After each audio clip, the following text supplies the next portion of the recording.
we don't have any attendees, so I'll save my little blurb. Okay, are you sure? Yeah, I can say the blurb if I do see attendees come on. Right now, there's no other attendees, so. Okay. All right, well, thank you for joining us, and thank you to staff for preparing for today's meeting. As in every meeting of the SEJC, we begin with a brief land acknowledgement. We take a moment to acknowledge the land on which we're gathered, that for thousands of years was home to the Ohlone people, and the Ohlone people have remained committed to the stewardship of this land over many centuries and has been cherished and protected as their elders have instructed the young through generations. We're honored and grateful to be here today on their traditional lands. This is the May meeting of the Social and Economic Justice Commission, and I think we begin with a roll call.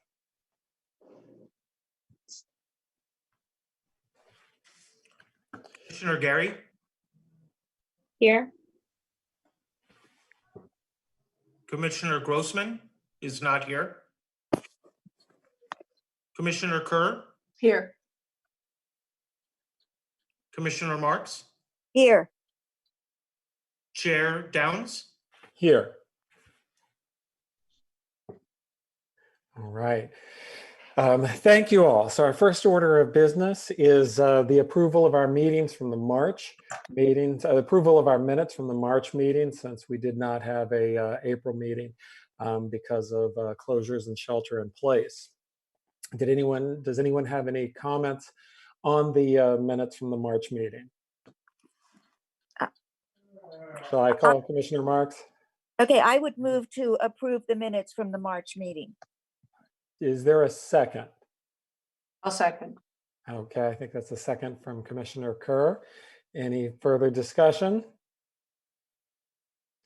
All right, seeing none. I believe that for our voting procedure, rather than calling out as we've done in person, but which gets confused because of the ways that our volume can blend, and just to have a record, everyone in favor, please, I was going to say raise your hands, although I don't know that we can see Commissioner Kerr online. So I see the three of us raising our hands, and now Commissioner Kerr, if you want to verbally by yourself.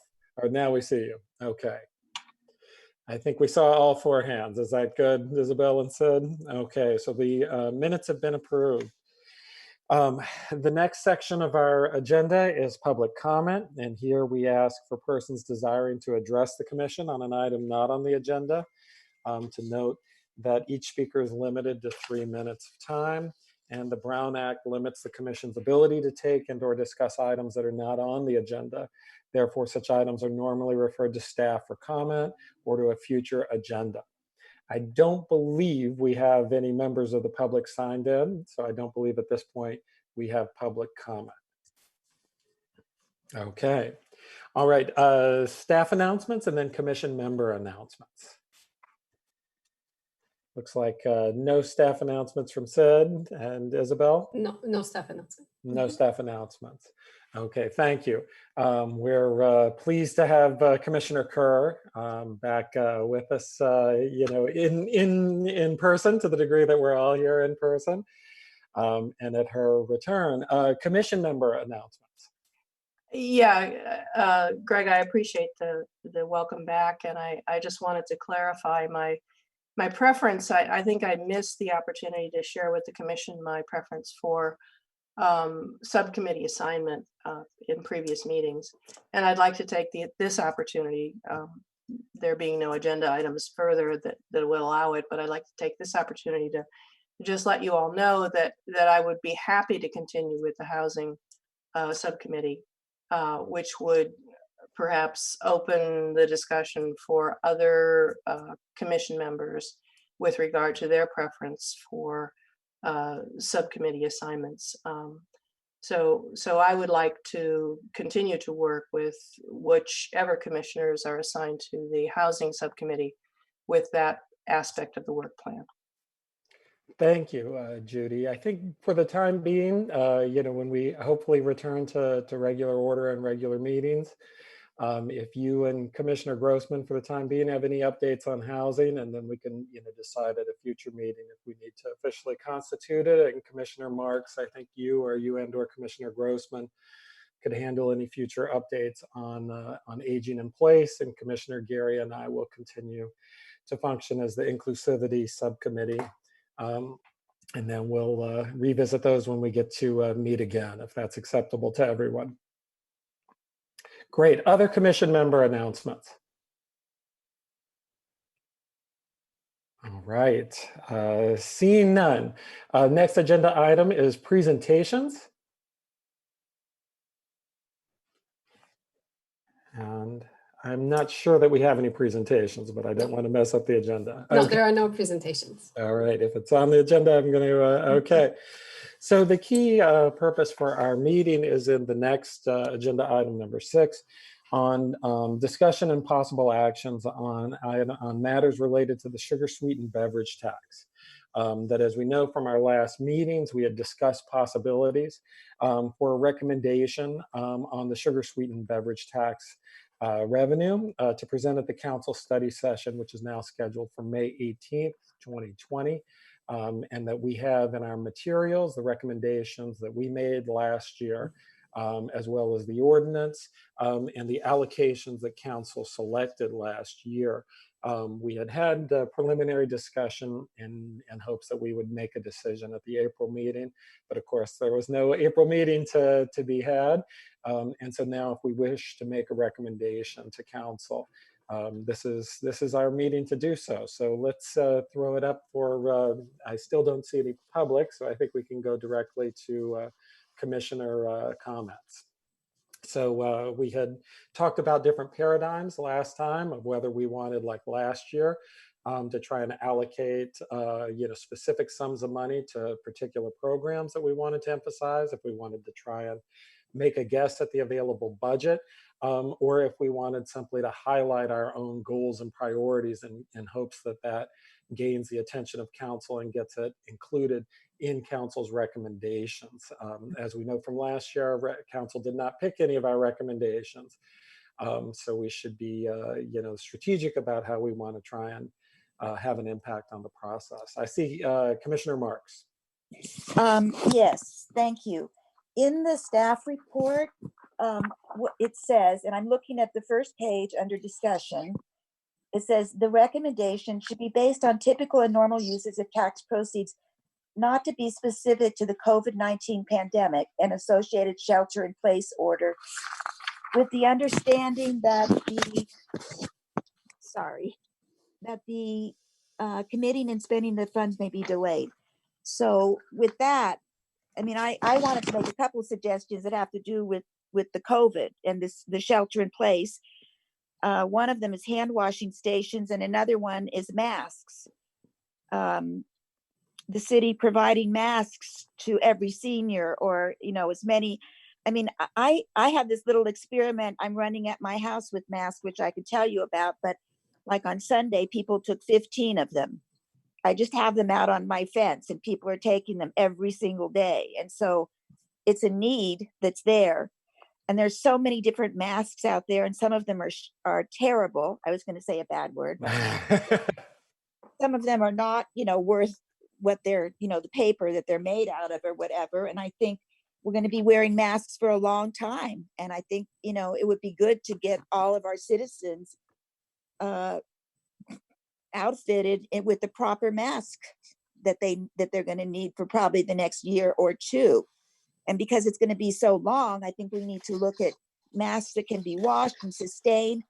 Another thing would be, I know the city talked, I read on the city website, they talked about they just got a sanitizing station or a cleaning station at the city is using to sanitize things.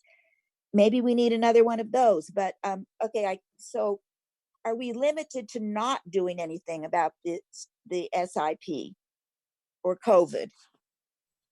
That is the staff recommendation, is to come up with ideas that are not COVID related. Okay, well, I have one idea that's not COVID related, and then those COVID. So should I give you that one now too, and then we can go on? then I can be done with my piece. Okay, my other piece, I went back and looked at the original legislation that passed, and it was in 2006. And what it said when it originally passed was that 70% of California third graders have dental disease. So I went on the Alameda County website. I wanted you to know exactly where I got the information. Health Alameda County.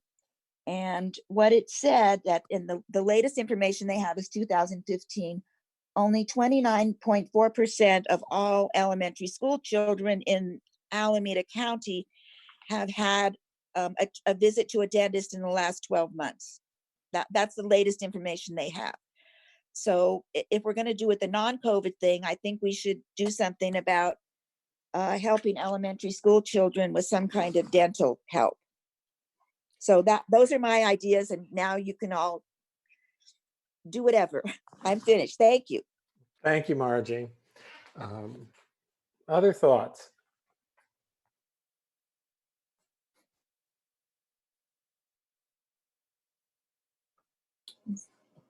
Commissioner Gary. Sorry. So my question is, I'm unable to pull up the report. I've been having trouble with doing that. But is there any way you can just go over the list of ideas from the last time, what we recommend? And then Absolutely. that way we can kind of, determine whether if we want to continue to push it or expand it to where, it is conducive to what we need to get passed by the city council. Absolutely, I'd be glad to. We had 3 recommendations that came from the SEJC last year. One was, the item 1 was to consider using beverage tax revenues to bring mobile medical clinics closer to North County locations, including Albany and West Berkeley.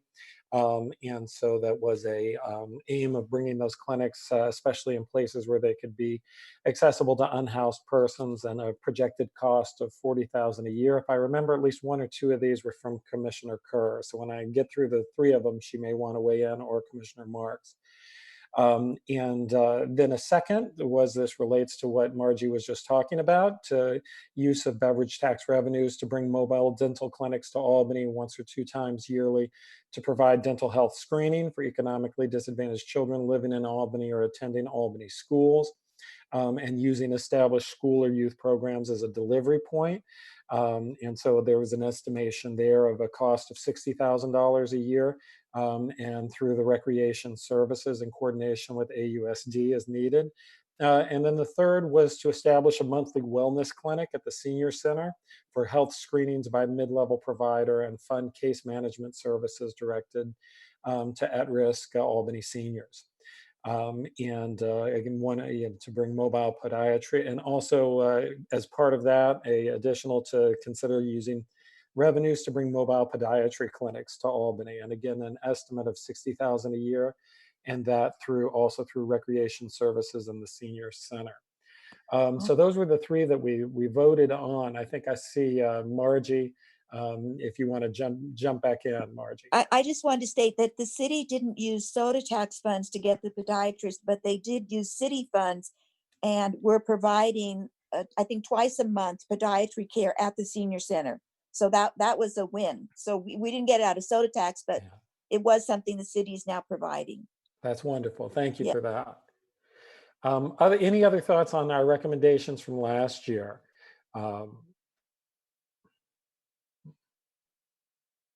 Judy, Commissioner Kerr.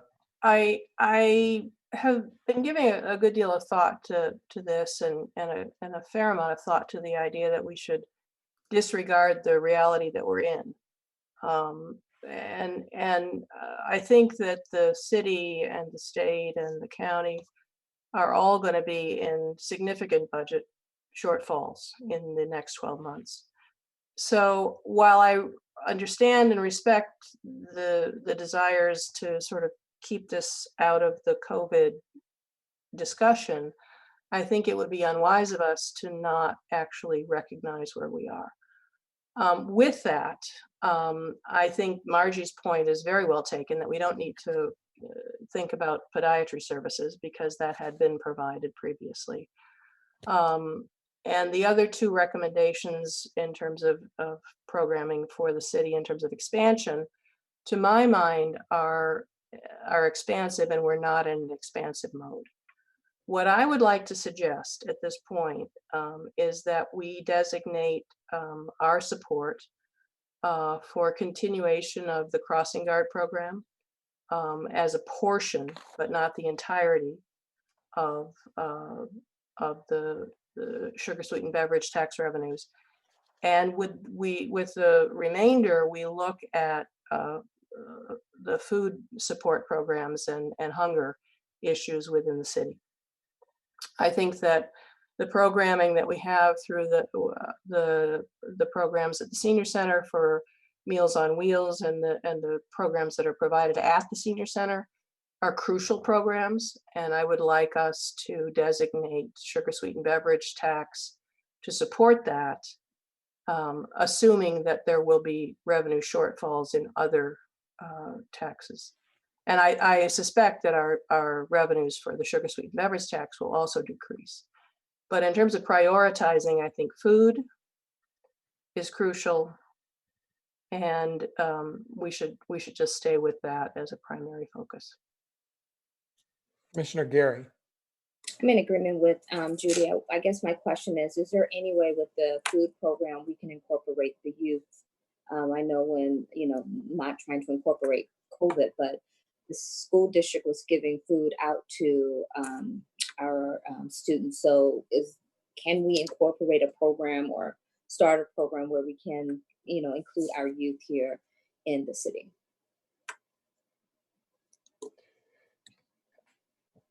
I think it's a great, I'm in support of the overall goal. And I think, we would want to think about how we could structure it in a way that would allow it to still come through the city so that it doesn't go through AUSD. Judy. I think that's a laudable idea, but I do wonder if we are going to designate money for them to cross the street, or we have to feed them when they get to the other side. So I think that the school district will have access to federal funding, although I can't actually cite specific funding programs that will come through, but I'm not sure that the city needs to focus on feeding kids in school, in school-based programs. But I do appreciate the sentiment. I'm not sure that the revenue stream is appropriately designated through our sugar sweetened beverage tax. Commissioner Marks. I have a question for Sid or maybe Isabel. What kind of calls are you getting, or is the city getting into CARES regarding food insecurity? And I know that we're feeding, I think 300 meals were going out to seniors every week, right? That the city was doing, but are we getting a lot of calls around food insecurity from people at the CARES line? We did initially at the start of the COVID-19, or are we speaking just in general when we're not in this pandemic? Yeah, I'm sorry, during the COVID-19, yes, we're getting many more calls for signing up for our meal delivery program and Mercy Brown Bag program, tremendously more than we did normally. But just to give you a little bit of an idea of how we get our meals, the meals are funded through the Older Americans Act funding that comes down through the county, and then the city of Berkeley responded to the RFP to serve Berkeley, Albany, and Emeryville. So the meals are funded by a grant, a current grant that we don't expect will decrease. And I think we are well, I'm not going to say under, but we're right on track for our yearly allocation of meals. So while we've increased the number of meals that we serve every day or deliver every day, we are still on track until the end of the fiscal year for, we won't go over our meal allocation. Next fiscal year, depending again on how long, the COVID continues and how long we continue to deliver meals. We don't know yet. So, it's uncertain times, uncertain answers. Thank you. We have Commissioner Grossman here, and Bart, we are discussing recommendations for the sugar sweetened beverage tax. And we went over the recommendations that we made last year. We had some recommendations put forward. I want to make sure I don't forget any, including dental care, and some sort of form of providing dental care, including providing meals, including to seniors and or to youth in whatever format. Is there anything else on the table right now, just to make sure that I'm not forgetting something and catching Commissioner Grossman up? I'm not intending to. I don't know if, are you raising your hand, Margie, or is your hand just on the keyboard? Yeah, Okay, I just want to say, I still don't want to give up on doing masks or some Right. kind of, cleaning stations around town. Right. Commissioner Gary.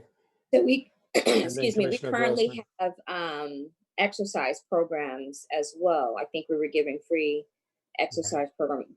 How has that been going, or have we been tracking the usage or the attendance level with those programs? And Yeah, you were so from- the free fitness classes in parks has been, we had a number, I think 4 different classes at different times. We found through implementation that it was a little difficult for people to keep track of where the classes were and at what time, but finally came up with 2 classes that seem to be the most popular ones, which are a yoga class and a Tai Chi class. I think they're both at Memorial Park. They're at a specific time of day, and once a week.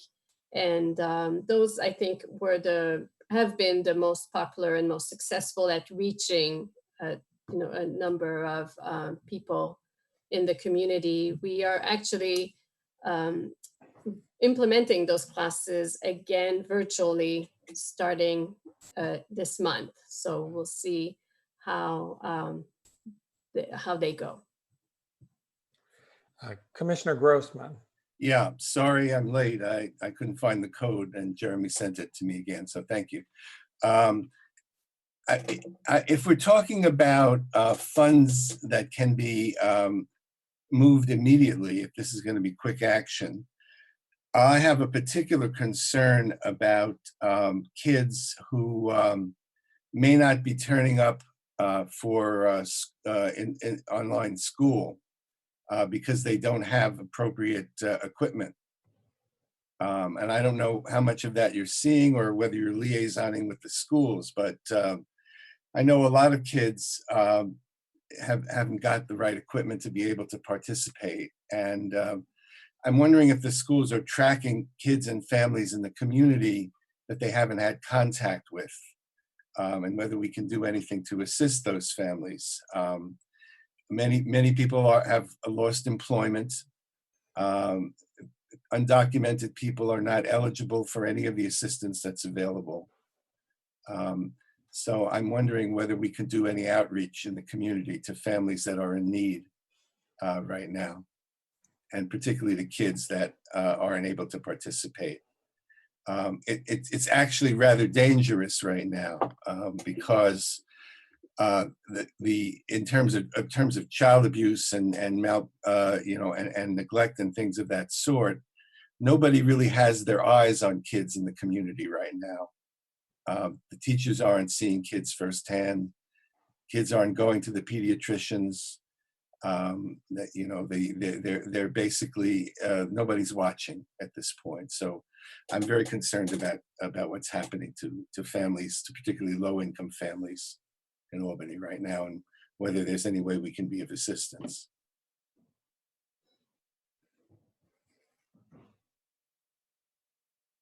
Other thoughts? Margie.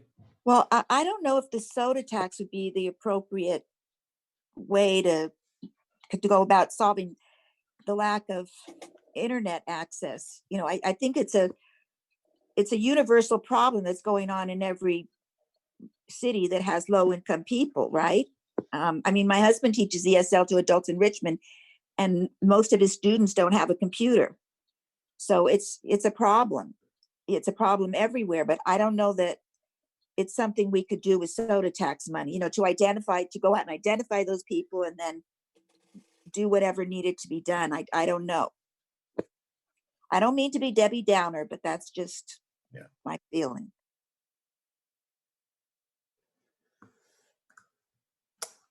Judy. I would support Margie in that comment. And while I completely support Commissioner Grossman and his sentiments, I and fully understand the implications of what he's saying, I don't believe that the original ordinance, as it was passed, was intended to address issues within the school district or with this particular issue.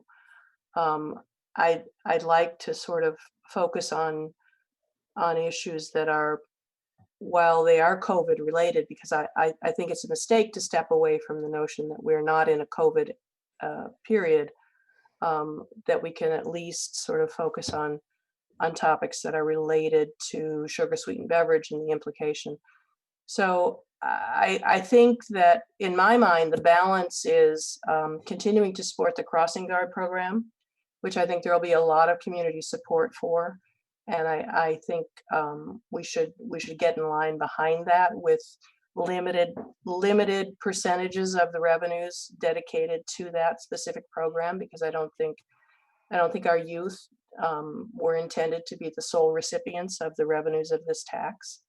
And I think the balance of that should go to support food security for our low-income seniors.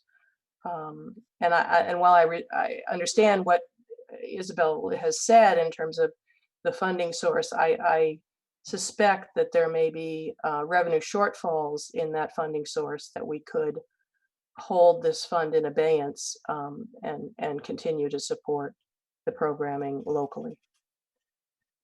So those are my thoughts. I want to focus on food and crossing guards. Margie. I'm sorry. Okay. I also agree with the crossing guard part. I think, you know, it's going to happen. And so we should just go along with the program and support it. So I'm with you on that. Okay, Commissioner Gary. Is there any way we can make changes to the original ordinance and somehow incorporate some of the things that Sid and I were, and I'm sorry, not Sid, Commissioner Grossman and I were talking about in relation to kids? Because here's the thing, we don't know what timeline the kids will be back in school to continue to implement the crossing guards, or, you know, what that looks like. I guess I do think that we do need that, but I also think that the funds could be used again with helping those young people with, you know, food insecurities as well. And, you know, that's just, I think as a city, I know that, you know, the school district will have funding, but as a city, I think we need to look at the city as a whole. And so that's just my take on it.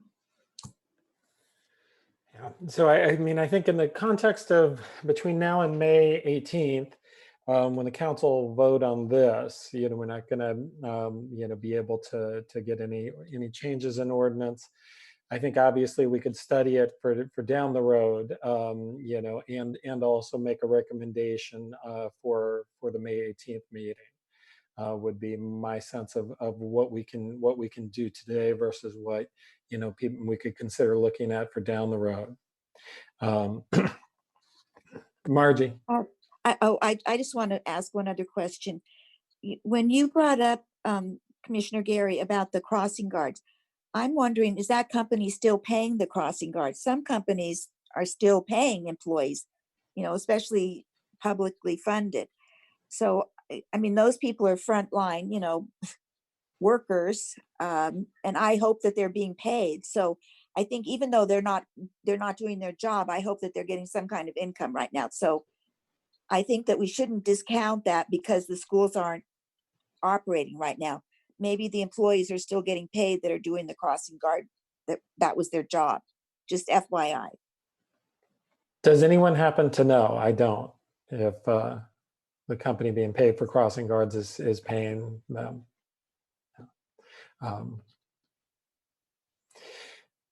So food, earlier on dental, hand washing, some things that are on the agenda, crossing guards.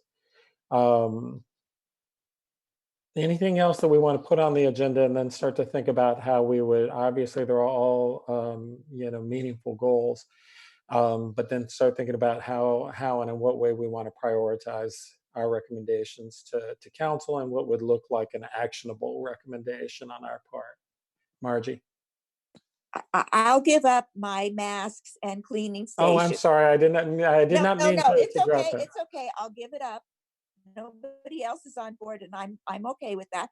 I'm used to being the only one, so it's okay. But I do think the crossing guards, and I do like including youth in the food. I could go along with the food for youth and seniors and the crossing guards. Let's see. I think I saw a couple hands. Commissioner Gary.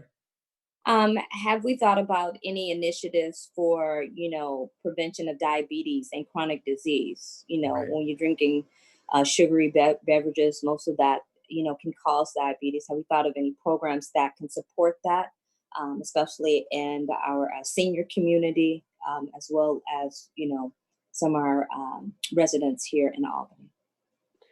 So my understanding, but I could be misremembering, is that was part of the motivation for the council supporting last year the nutrition and the fitness classes, nutrition classes, some of which were aimed at youth. And you are right that diabetes and obesity are specifically mentioned in the ordinance, although I don't think the ordinance requires that funds go to that, but it is specifically mentioned as an inspiration for the ordinance. I have children of that age, some of whom were in the nutrition classes, but I don't have a systematic appraisal of how well those worked in terms of, I know they had huge demand, but how well those worked in terms of delivering services that otherwise wouldn't have been picked up. I mean, it'd be great if we could have, like a health and fitness trainer or someone just to come and talk periodically, to hold classes to, maybe, encourage and give other options on a regular basis, because I oftentimes think that that's needed, but that's just my thought. Yeah. In the schools, they do get PE in middle school at least every day. I don't know in the high school. So we'd want to be thoughtful about how not to replicate what the school age children are receiving, which I think is one of the reasons the nutrition classes happen in the after school context. Bart. All right, here now. One of the things that I'm wondering as I listen to this conversation is when the things we're talking about could even happen. When is it likely that seniors who are at the highest risk group at this point are going to be coming together to take nutrition classes? I really think we ought to prioritize those things that actually can happen and that are responding to the needs that people are experiencing now. And I'm not sure why nutrition, well, maybe nutrition classes, but but some of the things we're talking about don't seem any more related to a soda tax than some of the needs that families are experiencing right now. I don't know how much money that the city has available for emergency services. I can't imagine it's a lot. I just like what I would like us to think about what's realistic in terms of the next 6 to 12 months. If we fund things that can't happen, the money is just going to be sitting there unused.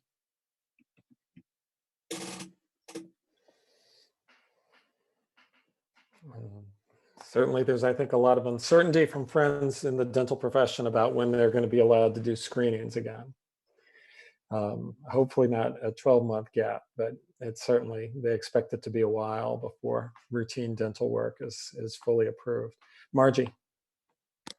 In response to what Bart said, I think that if we just make it broad enough for the city, then to make the to say the money would go to food security for families, youth, seniors, and families in Albany. If it's a broad enough description, then the city could then have some leeway to use the money where it was needed.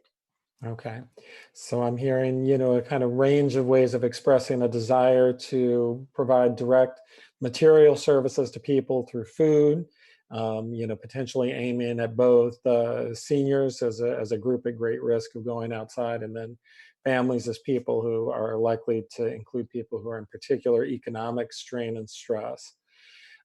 Is that something that's one of the unifying pieces out there that many of us can find ways to sort of to bring it together? And then I think the question would be whether we want to go as we did last year into some more details and try and designate, or whether we want to follow what I took as Margie's suggestion, that we essentially articulate, a goal under the idea that the city may well decide that it wants to use the money to fund a program it already knows of or that already exists, rather than trying to invent or reinvent something. So do we want something where we're spelling out some more of the concrete details, or where we're putting up a prioritization of where we think there's the most need? Judy. I would weigh in on your suggestion, Greg, that we look at the prioritization and we focus on essential needs. Those essential needs include food security and public safety in regards to crossing guards. I think the possibility that kids will be going back to school is real. I don't know whether it will be an extended or an intermittent experience, but they're still going to have to get across the street. And we're still going to need to pay crossing guards for that. And we have previously said that this tax was appropriate for that, although we clearly said as a commission that we didn't think that everything should be subsumed under crossing guard payment. So a portion of the revenues, I think, is appropriate. And then food security for seniors, I think, is absolutely essential. And I just want to reiterate the fact that I think that funding, although it may feel secure at the moment and it may have been secure in the past, I think that we need to be able to reinforce with local revenues food programming for seniors who are locked in or who need this food support. There's a very strong possibility that seniors will still be excluded from participating in community services, or well, not community services, but going out into the community because of COVID exposure. Again, recognizing that we're not supposed to be doing this with COVID awareness, but how could you not? So there may well be more seniors who need food support in the home. So I just want to reiterate that is my strongest suggestion or recommendation to the commission. Bart. I'm very comfortable with the notion of food security if we extend it to children and families in need and not restrict it to seniors. And I think that the best thing we could do is direct the city to use the money where it's most needed in the short term, because that we have no idea what problems are going to emerge in the next couple of months. I think cities need to have as much spendable money as possible, given the kinds of realities we may be facing. So I think we could mention that. If we want to mention crossing security when that becomes relevant. But I would like to give the city as much leeway as possible to be able to use the funds to respond to particularly food security and other kinds of life essential needs that people are facing at this moment. Yeah. Commissioner Gary. I'm in agreement with Commissioner Carr and Grossman. If we can just include the youth, I think that would help as well. So that's my take on it as well. So I hear overall consensus on food security as a number one, and a question about how to target, whether we want it targeted solely toward seniors or to target seniors as a key priority, but also families and children. I would incline toward the latter, where we do indicate the importance of seniors, but also an openness, as Commissioners Grossman and Gary have said, to utilization for families and children. But I don't want to rush past Commissioner Kerr's, I think, well stated, other well-stated position, or to feel like we're not heeding that. So, Judy. I understand the concern, and in my mind, it's a balance between the crossing guards or food for the kids. So I really think that if we want to support food security in the school district or with families in the community, we need to look at the amount of money that we've already allocated to crossing guards, and we need to be willing to say that we'll step away from that support in order to supplement support for food security. I just don't think there's enough money that's coming in for this tax that we can be broad and have it both. I think last year we had over $100,000 of what was probably less than half of that, again, for the total revenues that went to crossing guards.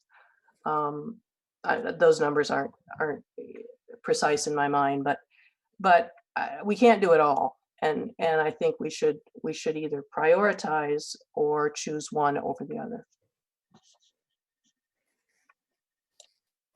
Okay. I can't tell, Margie, if your hands are out of my sight, so I don't know if you're indicating. Okay.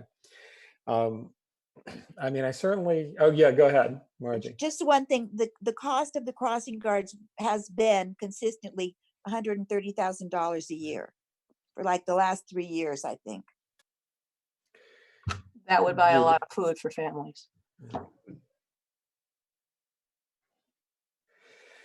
So the only piece that I would add to this is that if we're giving the city discretion, they're gonna, on how to allocate it already, that I'm not sure that including, that it's actually vital that we make that designation of seniors only, or seniors as a lead priority, and other groups, since we're not designating a specific program, but instead as a key priority. So I do think one other possibility would be to group it in terms of programs for seniors, including food security, and then a second priority of programs for youth, and to put crossing guards and food security for youth as together as a second priority, and to prioritize based on ages. And that might build in Judy's hope that that we make sure that the seniors aren't left behind, or that all of the money doesn't go to youth at their expense, while also allow us to have a prioritization. Bart? I would prefer if we made the top priority food security for seniors and families in need at this time. Yeah, I would like to have it be both. The city will have to make decisions about what they're going to do for whom. Our experience has certainly been that seniors have more of a voice really in this community. They're more easily heard right now. I don't want to leave seniors out, but I want to give the city again discretion to use the money where it's most needed and where they don't currently have funding. And I don't know what the story is, at this point in terms of that. In terms of the crossing guards, for me, that's a lower priority now. I think it's going to be a long time before anybody's crossing. Okay. Any other thoughts? Do we want to just to have a vote so that we're reflecting that if you know, on whether a food security with a specific emphasis on seniors, or food security with a more general emphasis that includes seniors as well as children and families. I don't want to us to get caught if we're down to that issue. It seems like everyone wants some form of food security as the #1 priority, and we're just figuring out the way that we're going to state it. So if there is a difference, do we want to just vote? Commissioner Gary? So just clarity, you're asking, do we want to vote just seniors only and then another vote with seniors and families? Or can we just, you know, do a vote for food insecurity, and then, you know, like we said, have it at the city's discretion, and then after that we would put, you know, crossing guards as second? I think we should just have two: the food security, insecurity, and the crossing guards later, and then, you know, let the city do their discretion on how they want to allocate it. Any that other thoughts? Is that what you're trying to do? Or I guess I'm just trying to get clarity on what vote you want to Well, one ask. way that I mean, certainly we can state it that way. The point of divergence that I see is I see a sort of broad overall agreement or consensus around food insecurity as the #1 thing that we want to emphasize, and then two different paths, one of which is specifically tailored to seniors, and one of which includes seniors, but also other groups, especially families and children. And you know, if we're at a point where we've you know, advanced those positions, should we just make a decision? Did I see Judy first and then Bart? I'm trying to make sure I'm not. Yeah. Okay. So I agree with Commissioner Gary that we sort of are narrowing it down, and that's an encouraging step. But I think the other thing that's important to include in our conversation is what other commissions and what the public in general may be bringing to the table with regards to their recommendations. And I have seen on some public commentary recommendations that this tax this year be used for repairing potholes on the Albany Greenway, and providing bike racks at the high school or at the middle school, both of which are very reasonable approaches. But I do think that we need to be narrow enough in our recommendations so that we're not so that our focus as a Social and Economic Justice Commission is clear. I also think that continuing programs of classes, whether they're online or whether they're in person, and whether they're well attended or whether they're not well attended, I think it's incumbent on us as a Commission for Social and Economic Justice to really draw the line in terms of what the most important human rights issues are in this time. And this is a tax that was designated with a very specific intention, which is to promote health and to diminish the use of sweetened beverages. So I think that the direction that we're taking in general, it seems to be the appropriate one, and I think we just need to narrow it down to a recommendation at this point. Bart? Maybe it would help if I make a motion. So let me move that our first priority for this funding be to deal with issues of food insecurity experienced by seniors and by children and families during this time of stress. I second that motion. Okay. Discussion beyond? Okay. Not seeing any further discussion on this. Do we want to have a vote on this? And again, does it make more sense to do a roll call if it's a yes or no, or do you want hands for yes and hands for no? What's gonna make you feel most comfortable, Sid or Isabel? Hands, okay. So all in favor of Bart's motion, please raise your hand now. All right. I see 5. All opposed, just to be, I see none, no abstentions, so that carries. Do we want to follow-up motions? So we made a motion about our first priority. Do we have a follow-up motion about any other priorities that we want to make, or? Judy? I'd like to make a motion that absent funding from other sources, that we consider the continuation of the crossing guard support for 2020 through 2021. I would second that. We have a motion, a second. Do we have further discussion on this motion? Margie, I see your hand. I would just like to say, if the workers are still being paid, I would support that. And I would support the city money going for that. So that's just my. Do you want to amend the motion, or? No, it's just the way Okay. it is. It's fine. All right, Bart. Would it be acceptable to you, Judy, if we were to say that should funding remain after the following the first priority, that it can be used for that purpose, or some words to that effect? Not sure I understand where. Well, in other words, if we say our top priority is food and insecurity, it may be that not all of the money will be used for that purpose, and there may be money available, which then could be used toward the crossing guards.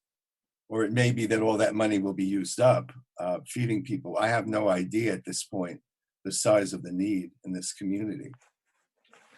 Yeah, I mean, that seems reasonable. I'm not sure how to put that into a motion, but maybe you have some thoughts. I was just going to tack should funds remain when school commences. I wish I had a sense that the city actually spent money in buckets that were measurable.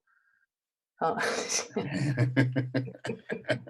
I guess the question would be whether we want to make that as a specific statement, or if the order of prioritization carries enough of our sense of priorities. If we're clear about that, that this represents our clear priorities, yeah. Yeah, I would agree with that. It's prioritization rather than actual cutoff points. The money wasn't spent, because I don't think we're going to have a clear accounting of that to really be able to do that. So priority wise, I think it's appropriate. Okay. So I don't remember the precise wording, Judy, but would you consider a wording that would say our second priority is, and then lead into, yeah.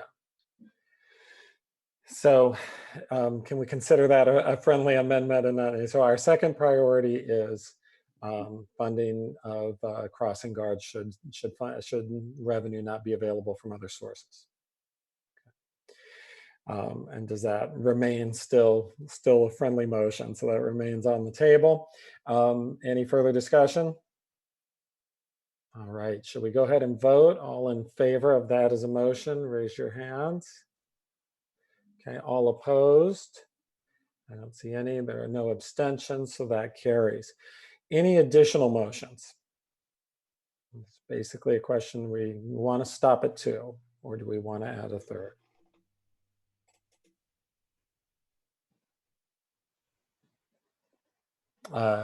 Commissioner Gary.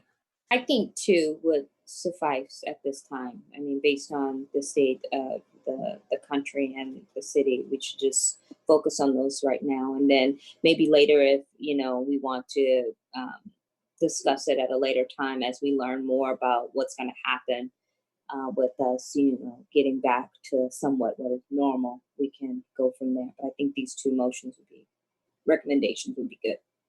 Okay, any other thoughts? Judy? Just that maybe a little preamble that we decided not to play by the rules, and we're in a COVID world. Because I think other commissions and other members of the community may come to the council with recommendations that are based on a return to normal, based on an assumption that we are not going to have continued challenges with issues of food security, and I think we should recognize that we have chosen to not take the assumption that this was normal times.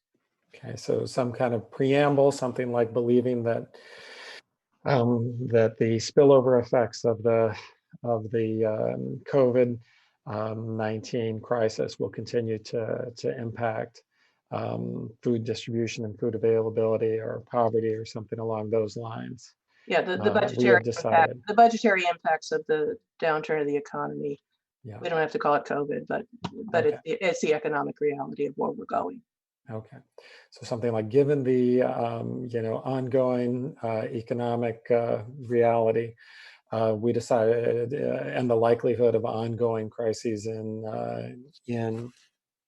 food security, Yeah. we decided to focus upon the following. All right, do we want that as a motion? No need. Okay, all right, so that's our preamble. We have passed the two motions of our priorities. Do we need to pass the package as a separate vote, or are we done as we stand? No, I think we have Okay. what we need. Okay. All right. I appreciate it. So, and everyone feels good about us moving forward. Great. Thank you for all of your engagement. Our seventh agenda item is for future agenda items. Commissioners announce requests for future agenda items and no public comment on these, other than looking forward to a return of subcommittee reports when we return to regular meeting order. Would be the one thing that I'll look forward to. Other things that we want to add on as future agenda items. Judy. I think it would be useful if we could, at our first next meeting, whenever that is, whether it's virtual or real, if we could review our work plan and perhaps have some guidance from council as to whether there are priorities in our work plan given the changing circumstances of our day. There are a lot of things that we should have been able to do in the last 2 or 3 months that, because of the constraints of not meeting and not getting together, we haven't been done. And I think we need to sort of revisit the work plan. I don't even know, maybe Sid, you can fill us in on where we are in regards to the work plan, what we should have reported on, those sorts of things. That certainly could constitute an agenda item for future time. So those are my thoughts.